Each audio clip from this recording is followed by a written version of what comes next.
It's with great pleasure I have with me today the legendary drummer with Free and Bag Company, Simon Kirke, who's here as a guest at the 28th anniversary of the Freeconvention here in Tynemouth in the northeast of England. Welcome, Simon. Thank you, Bill. Nice to be here.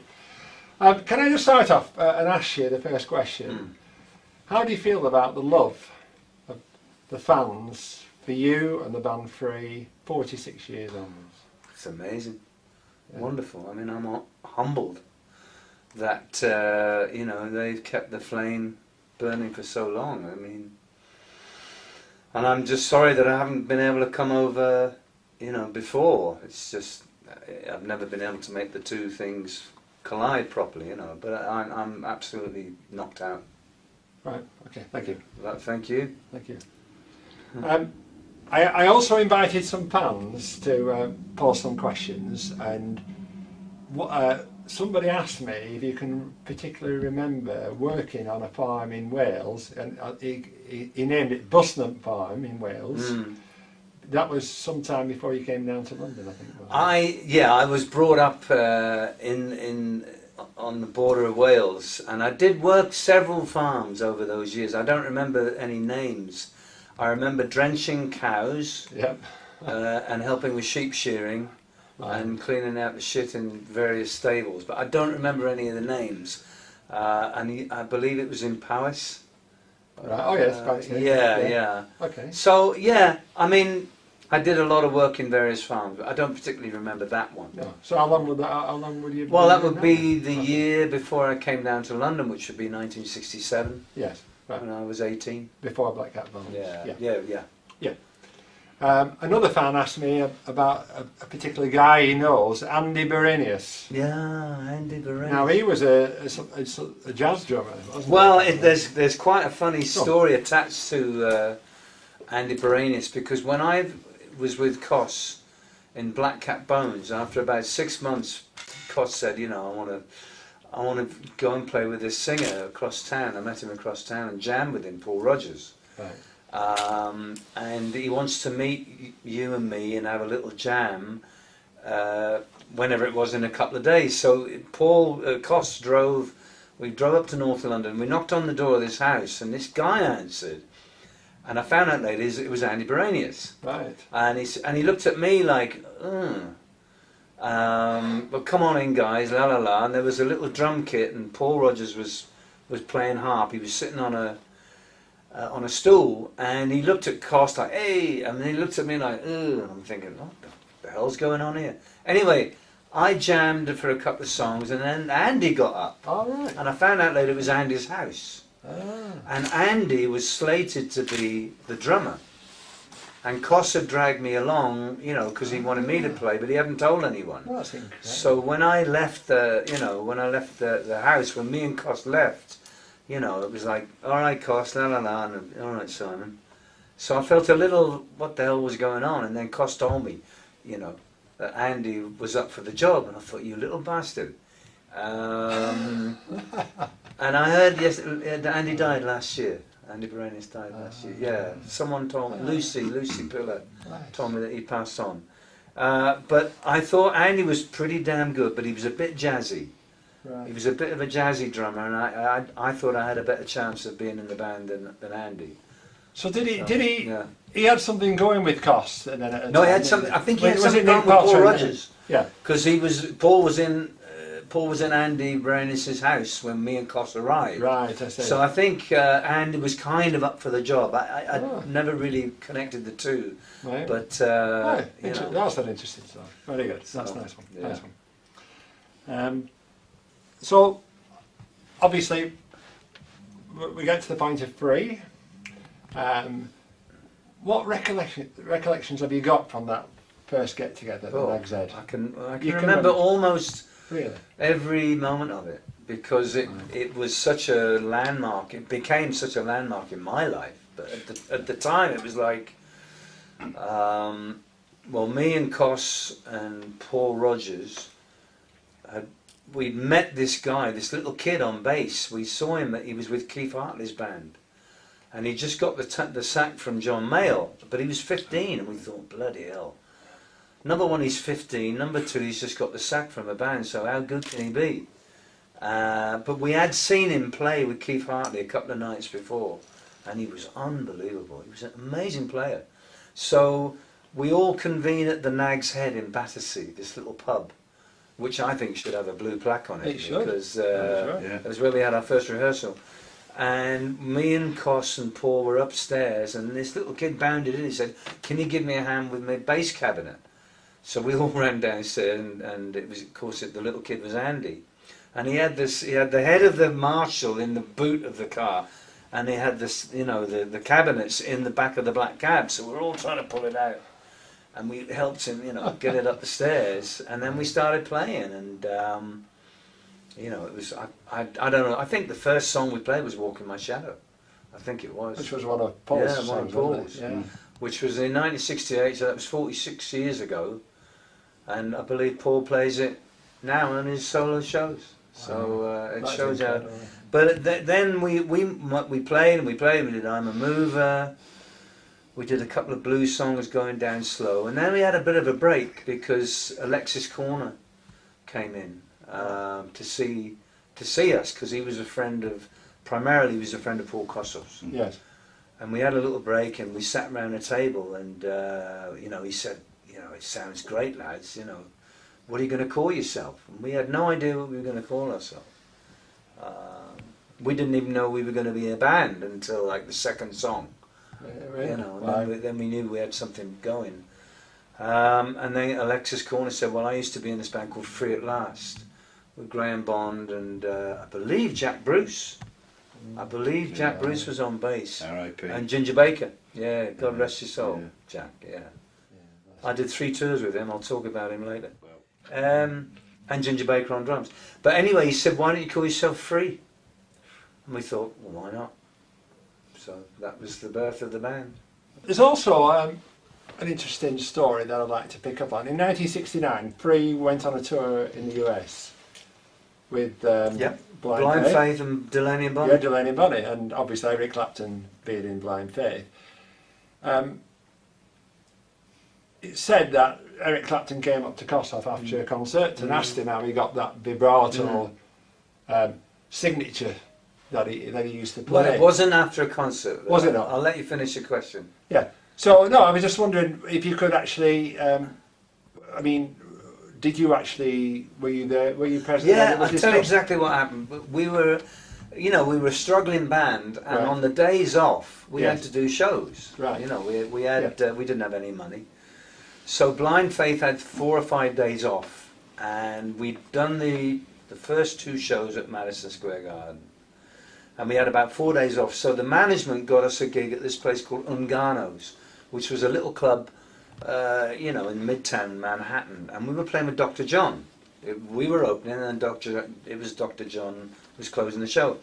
And after the second show, we were in the dressing room, and Graham White, our roadie, stuck his head in. He says, "You'll never guess who's outside."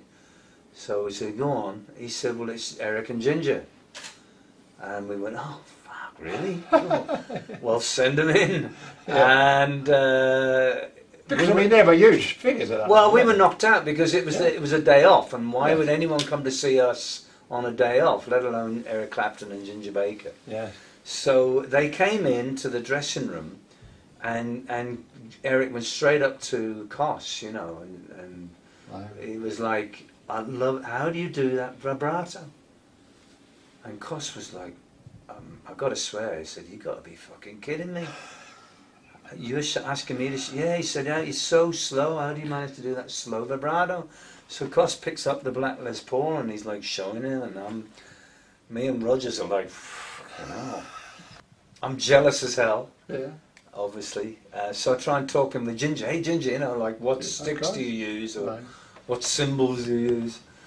And it was like talking to a stone wall. So anyway, they hung around for about 15 minutes and then they left. Wow. Actually, leading off that, Yeah. your style, if I can ask a question, you played such beautifully simplistic, especially in Free, simplistic beats. Was that absolutely intentional when everybody else, like Carl Palmer and everything had these huge kits, and they were doing all these fabulous drum solos. Yet you kept it like. I'm a bass player myself, and it was beautiful to listen to you. Arthur. Well, It's such a great to play along with, you know. I'll let you into a little secret, because back then I was still really trying to find my own style. Even when I was young, I was only 19 or 20, and I had a mishmash of styles. Like back then, Ainsley Dunbar would knock me sideways. He was a fucking amazing drummer. I was more, because I was younger, I was more impressed with more technical styles, but I got my own style around Fire and Water. That's when it really came to me. I think you're the master of the old famous saying, it's not what you put in, it's what you leave out. Yeah. And just, I mean, if you listen to my drumming on Tons of Sobs, it's very busy. Yeah, It's really, you know, like double bass drumming, and it's a lot of flams and paradiddle. And I was really, because I was 19 then, I was still trying to find my way. Ditto Free, the second album, but it was it was on Fire and Water that it all sort of came to me to be, and simple. That was my niche, and I also discovered Al Jackson, who was my governor. He was my guru, Al Jackson Jr., who played with Booker T, and he still is to this day. He's the #1 influence on my life, and my drumming was Al Jackson Jr. So less is more. That's fantastic. You've built up a name for it. You are the man. I'm just passing it on, you know. There was a lot of hard slog in the early days of Free, obviously. I mean, you toured up and down the country. Which was there a defining moment when you felt, hey, you know something, we're in the big time? Oh yeah. Well, it was up here. Was it? Up in the northeast. Yeah. There were two moments, one slightly more defining than the other. We came up, I believe we played at the Mayfair Ballroom in Newcastle, and we got there because there was no cell phones back then, and no nothing like that. So we had no idea. And we came round a corner, and there was a queue. I mean, we're talking like 3 or 4 people deep, and it stretched and stretched. And we thought maybe there was a sale on at Woolworths, or I don't know, but. We followed it, and then we went round another corner, and it was the main doors to the ballroom. And we thought, Jesus, they're here for us. And we met Jeff Doherty, who was jumping out of his skin. He said, you see the line, you see the line. So that would be, what, 1969? I guess. The year before? It was just before we went to America, so it would be in the spring of '69. Yes. But for me, the real defining moment came about a week later. We stayed up here, we played the Northeast, and we played the Redcar Jazz Club at the Coatham Arms in Redcar. Yeah. And we did a set, and we went down really well, pretty well, and we stayed the night, because we were going back down to London the next day. And it was a travel day, so we stayed the night. What the hell, it was a long way to drive. And then at about 3 in the afternoon, we were all in the lobby getting ready to go. And Jeff comes up, Jeff Doherty, and he says, Jethro Tull can't make the gig. They can't. They're playing here tonight. Right. They can't. Can you play? And now Jethro Tull were huge. I mean, they were like one of the biggest bands in the land. Of course, yeah. And I said, Jeff, #1, we played here 12 hours ago. Who's going to come and see us again? #2, we're depping for one of the biggest bands in the land. You know, you're going to get your balls chopped off. He says, have faith in me, lads, have faith. And then Andy pops up and says, well, we want more money. He was the businessman of the band. And so he said, all right, you're on, whatever. They sorted something out. And we all went back to our rooms, and I'm thinking, oh my God, you know, what's it going to be like? So about 8 o'clock, you know, we all go down to the dressing room. The place is packed, and no one's told anyone that Jethro aren't playing. So we you know, the dressing room is off to the side of the stage, and we hear Jeff get up and say, "Ladies and gentlemen," a bit of banter.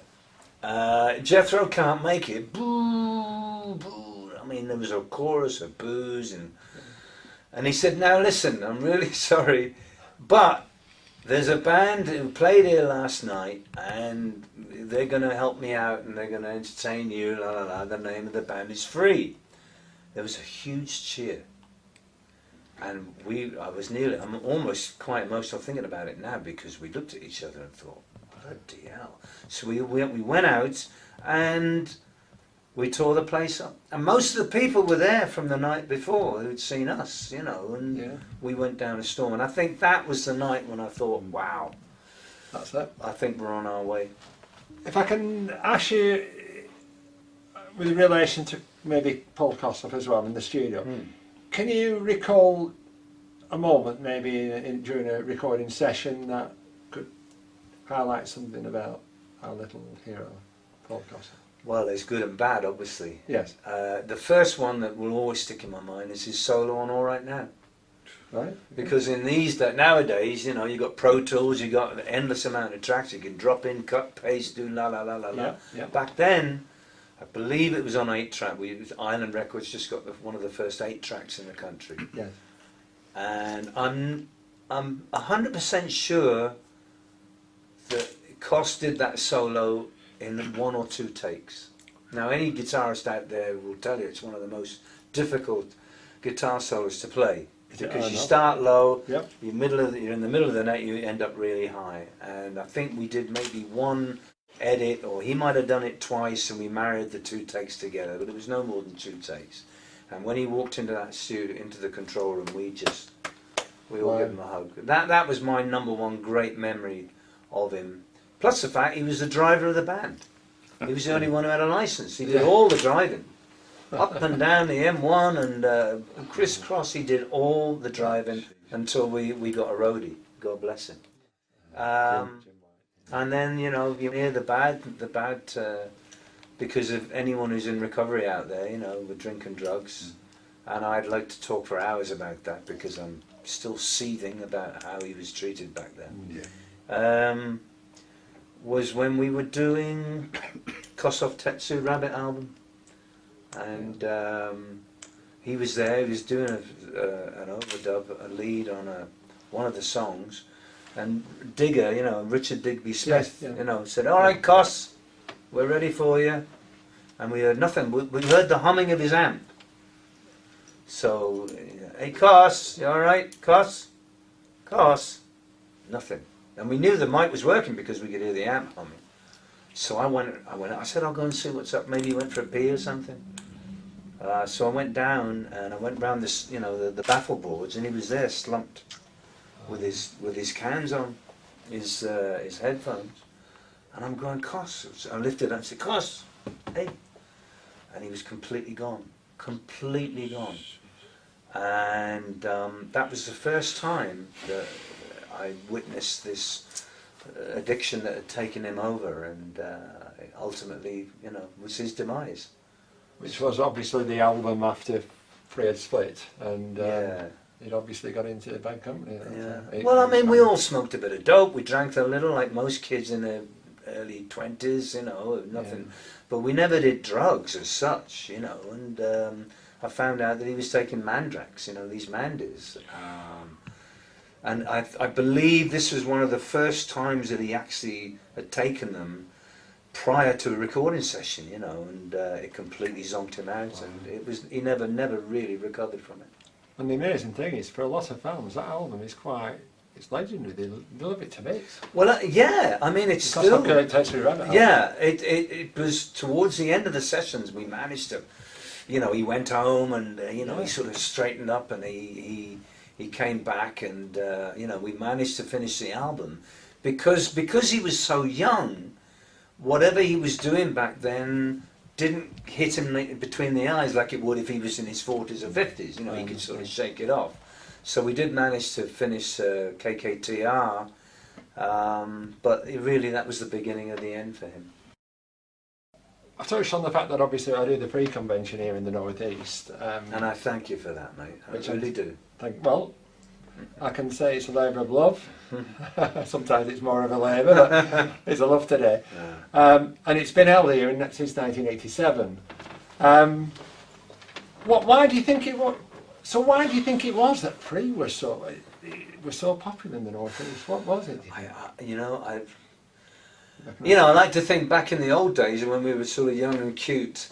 Maybe that was it. There was a bit of sex appeal there. Yeah, okay. Course, yeah. We were also a pretty bloody good band. I mean, we had a great singer, great guitarist, great bass player, and the verdict is waiting on me. But we were for our age, we were a very, very good band. But I thought, you know, maybe we'll run its course and we'll all end up getting married and becoming whatever. Bill, honestly, I think maybe the Paul Rogers connection, you know, he was from the northeast, Middlesbrough, Newcastle, Sunderland, I don't know. But that's kind of tenuous because he lived down in London, you know, we were all from London. Maybe it was tough, gritty blues, soul sort of music, which, you know, they're a hardy lot up here, you know, maybe there was that. That's about it. Well, I can't really think of anything else. All I can say, following last year when Andy Fraser came, I can assure you there was a heck of a lot of love in that room, as I'm sure there's going to be tonight. But I used to play in bands up here, and they're just the greatest people in the northeast. They are. The best audiences, you know. But if you were crap, they let you know, right? Yeah. It was a bit of a trial by fire coming up here, and thank God we won. I remember we always used to, when we saw the date sheet, we saw Middlesbrough, Newcastle especially, you know, and Sunderland. It was, and Yorkshire, Leeds and Halifax and Hull, you know. But there was something about the three towns up here. We knew we were going to have a good time. And of course, Free Live, I believe All Right Now was recorded at the Mayfair Yes, Ball. it was, Sunderland, So, Brian Johnson has a trick. He plays on bands. He goes to ordinary clubs, working men's clubs here, and he'll sit at the front with an overcoat on, reading the newspaper while the band's on. And the bands are going, who the hell's this guy? Handicap. Then he'll come in the dressing room halfway through and reveal who he is. You know. Do you have a favourite Free album, Simon? Is there one that's... I mean, I think for me it would be Free, the second album. Yeah. There's something about that album. I think it was the first album that we had our own sound. Yeah. You know, Tons of Sobs was just us playing our set, you know. It was all pretty much done live.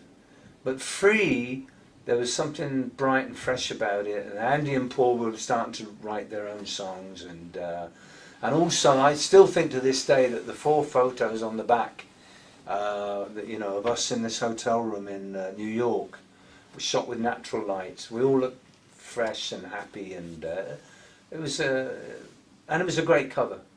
Can you actually ever recall playing guitar on any of the Free recordings? I played, on Over the Green Hills. There's a little acoustic guitar. Yeah. I played that. I played the acoustic guitar on that, and I played also on Common Mortal Man. I played a little bit of guitar on that. Other than that, and also on Travelling in Style. I was on acoustic guitar on that, which Koss overdubbed. Yeah. So I played a little bit. You know what? The Mouthful of Grass, when the band used to do Mouthful of Grass, just remind me who used to play then. I would cover that then, if you could just... I think I might have played... I can't remember. Honestly, I can't remember. I might have played on that, but I can't be sure. Because obviously you had a lead guitar, yeah, rhythm guitar, and a bass. I think I did play guitar on that, yeah. That's a possibility. Because I've been playing guitar as long as I've been playing drums. Yes, I mean that comes through on you. Thanks to a judge in Shropshire who told me I couldn't practice drums until I'd done my homework, and even then I could only play for 30 minutes. So thank you, Judge. I've written a lot of songs on my guitar. Right. But and I love playing it. When did you start to evidence any unrest in the band, Free? When was there any evidence of that? Well, yes.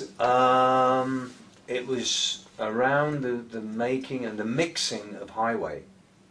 Right. And I remember me and because I used to stay with Koss now and again, and we walked into Island Studios to where Paul and Andy were there. Excuse me. Paul and Andy were there, and you know the faders had been brought down, and the track had come to a halt, and Andy and Paul kind of looked at me and Koss and said, we have something to say, And you know, when someone says we have something to say, I think, whether it's the wife or whatever, it's like, I need to talk to you. Yeah. My stomach kind of turned over, and Paul said, we're going to break the band up. After this Japanese tour, we're going to break the band up.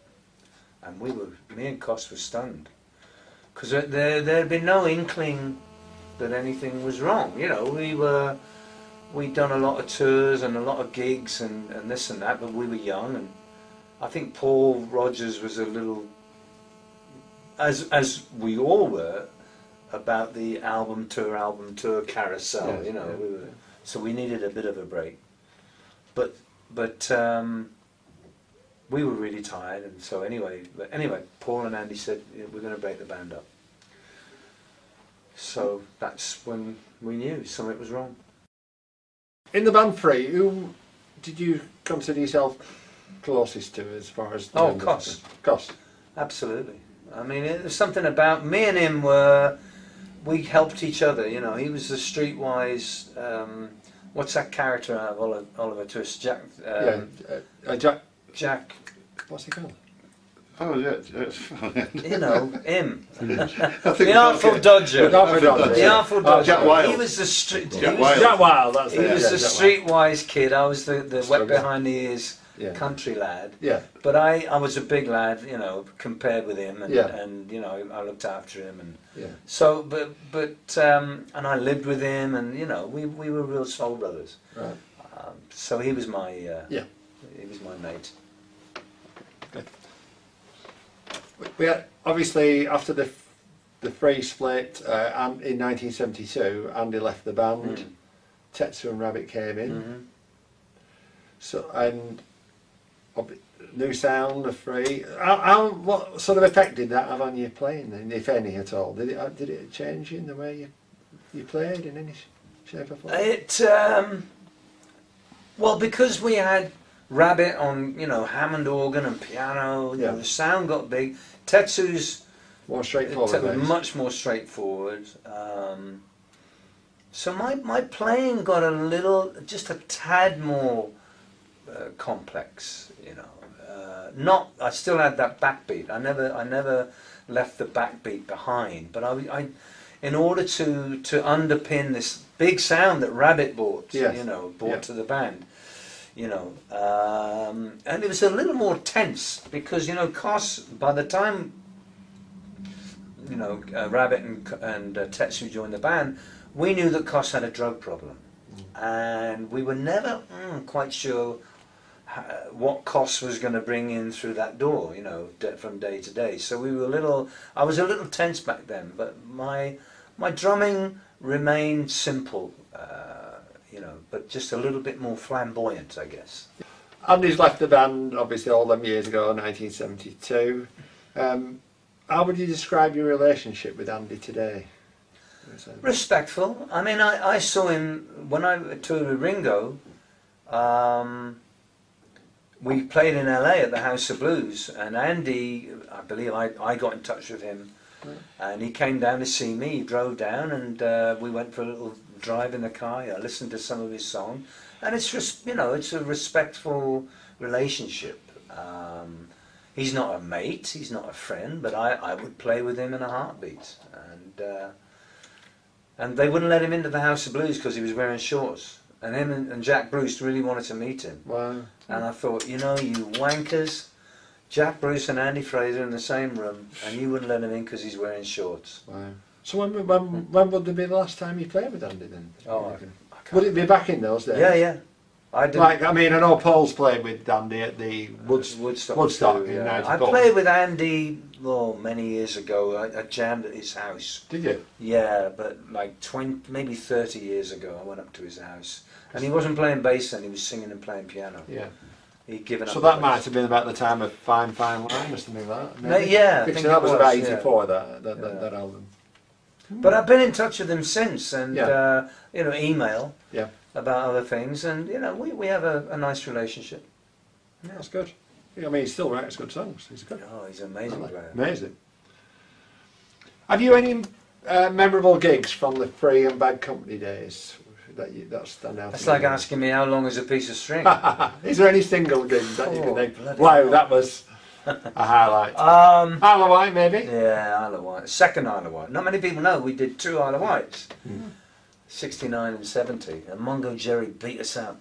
Bastards. To the #1 spot. I know that. Yeah, I mean, I got to say the second Isle of Wight. When, we were going to go on a Saturday night, but it was a complete mayhem. Everyone was running over time, and Chris Blackwell said, "You're not going to go on," because Emerson, Lake and Palmer had gone, Tennis After had gone over, and by the time we were supposed to go on, we'd been waiting there all afternoon. So Chris Blackwell said, I'm going to take you home. You can open the show Sunday morning, and we were so pissed off, but he did it. He was right, and we flew in Sunday morning, and I believe we went on at 10 o'clock, and we started off with Ride on Pony, and people were crawling out of their sleeping bags, and like the sun was up. It was a new morning. It was great, and then we did All Right Now, and then the place went nuts. So yeah, that really sticks out. And then one of the gigs in the Mayfair Ballroom, where the whole balcony was shaking, and we thought, my God, it's going to collapse. But the kids were going so nuts, that the balcony was moving. So Bad Company. I guess the first tour where we headlined, and the first time we played at Madison Square Garden. Because Bad Company was like Free's older brother.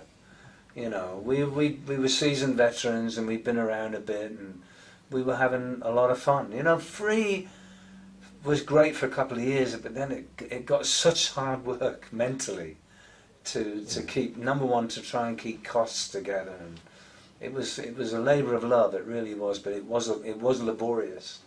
Bad Company in the early days was just a lot of fun.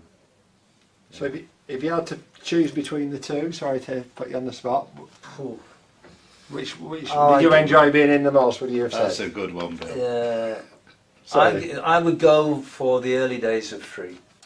Yeah. Because we were fresh off the boat, we were full of piss and vinegar, and we were going to conquer the world. That's nice. Yeah, and Good. the first couple of years of Free, Yeah, I'm sure. That's made your day, hasn't it, Bill? It has. Have you kept any old drum equipment from the days of Free? I still have. All right, I've got the George Hayman kit. Well, I have, yes and no. All right. Back in Paul Rogers' house in Surrey, there's the old George Hayman kit that I used. It had the Free logo, and I'll tell you an interesting story. And I wanted to track it down. I completely lost touch about it, and Paul said, "Oh, it's in my studio. The good news is it's in my studio. The bad news is it's completely rusted to shit." Oh dear. And Stephen Rogers, his son, sent me a photo of it, and it's completely gone. Now here's the weirdest thing. I wanted to get a George Hayman kit because I really liked it. That very week, I went on Craigslist, and there was a George Hayman kit, not only the same colour, but built in the same year as my old Free kit. And I've got, it's not the original Free kit, but I have it in my house in New York. Did the logo survive? No, it didn't. I didn't. So, yes, I do have equipment, but no, I don't. It's completely rusted to shit, and it's probably in a dumpster somewhere. Oh. But it was beyond You would love that, Bill. salvation. If you can find it, give it to him. Yeah, Paul might still have it. Paul Rogers might still have it. I'm only a budding drummer at the age of 60. I'd love it. In fact, it's a complete. We'll have to write to Paul and see if he'll donate it to you. Brilliant. Can I ask you, who are your favourite drummers and musicians, would you say? Or either long ago or current? Well, the ones that I liked long ago are still Al Jackson. current now. As I said, my favourite drummer was Al Jackson Jr. Yeah. And I love Charlie Watts. Yeah. I like Ringo. Ringo's a lovely field drummer. And he's a lefty, by the way. He's a left-handed player, but he plays a right-handed kit. So when he goes around the kit, he leads with his left. It's weird. He can't come out and do like I do. I'm on straight, he never learned to do a drum roll. He can't. He said I don't think he can do a drum. he can't do a drum roll. He's got a little party piece which he showed when I was with him. we were doing various things, and he showed me this thing that he did with his right and his left. That is so interesting. I'm actually, they made me the sort of English editor of the Beatles Universe Facebook site. It was about 20,000 people on. And I might use that stuff. Could I use this clip for on there? Because they would find it. Yeah. The people would find no, it. I remember reading that because obviously I mean. I think other drummers, Bonzo. I love Bonzo. And who else? Ainsley Dunbar in the old days was a great drummer. I mean, he gave me the willies because I thought I'm going to have to go on back to Shropshire. I can't compete with this. But Mick Fleetwood. Mick is the king of the shuffle. Oh yeah. You know, but I mean, there's loads and other musicians. Oh, Charlie Parker, Jimi Hendrix, Mozart. You know, Eric. Yeah. Stevie Ray. I mean, there's so many, man. What do you use on electric drum kits? I hate them. You do? I hate them with a passion. There's no. Now, their only saving grace is that they stop the neighbours from bringing the police in. You play them. But it's like playing this. So have you ever played one? I think once. Have you? You know, it's like playing practice pads. Yeah. No, I don't like There's it. no feel with them, is there? No feel at all. Interesting. That's good. I have to play one because of my neighbours. Yeah. AC/DC drummer Phil Rudd's been in the news very recently. Yes, As my understanding is he got dropped from AC/DC in 1983 and then they took him back on board in 1994. Was there some sort of talk that you actually did an audition for the band? No, that's not true then, is it? No, absolutely not. Oh well, I'm glad you've. That's out there somewhere. I don't know how that happened, but no. Oh well, that's good. You have currently out a Knowles by book. Is that correct?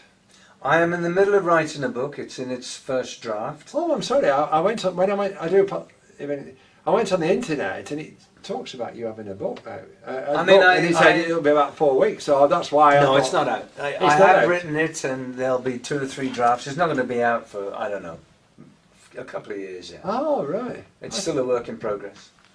Just Google it. And I thought I didn't know anything about this book. So coming to the question that Pete asked earlier. Finally, what do you think it would take for Paul, Andy and yourself to get back together for one more time? Well, I tell you from the get-go, I would love to play with those guys again, and I'd love to play the free songs again. We'd have to find a very good guitar player, yes. And I'll go on record now and say that John Buckton would be my choice because he's a wonderful player. Fantastic. And Paul and Andy would have to bury whatever hatchet they have, you know. But I think the years have been kind to both of them. I mean, Paul is still a fantastic singer, and Andy's a great bass player. In the old days, they didn't get along, but they've both mellowed now, and I think they would be great together again. Yeah, I'd love to see that. Because the Olympic thing wasn't that a close possibility? That was a very close thing, and the Olympic Committee wanted an English player, and they wanted a name player, and I believe Jeff Beck was asked, and Dave Gilmour was asked, and I think Brian May. I might be wrong, but I think Brian was asked as well. But they had commitments or whatever. It didn't happen. So if one of them would have accepted that, we would have given it the green light. Yeah. Wow. Maybe there needs to be a good course come up then. I think. If it ever does happen, can I carry your drumsticks for you? Yeah, you can have all the drumsticks. Well, I think we should conclude the interview now. Obviously, thanks, Simon. So I'd like to take this opportunity, Simon, to thank you very much for the pleasure that you've given all your fans. Thank you. Over the many years. Yeah, it's been great. You've been a great inspiration to me. I'm being glad. Yes, of course. And obviously you've come here of your own volition to appear at the Freeconvention here in Tynemouth. I hope it's not the last time we see you. I don't think it will be. I love you to bits, and thank you. the door. I can tell you now. Anytime you want to come back, I'll welcome you. Thank you. Thank you very much. Thanks very much. All right. Love it.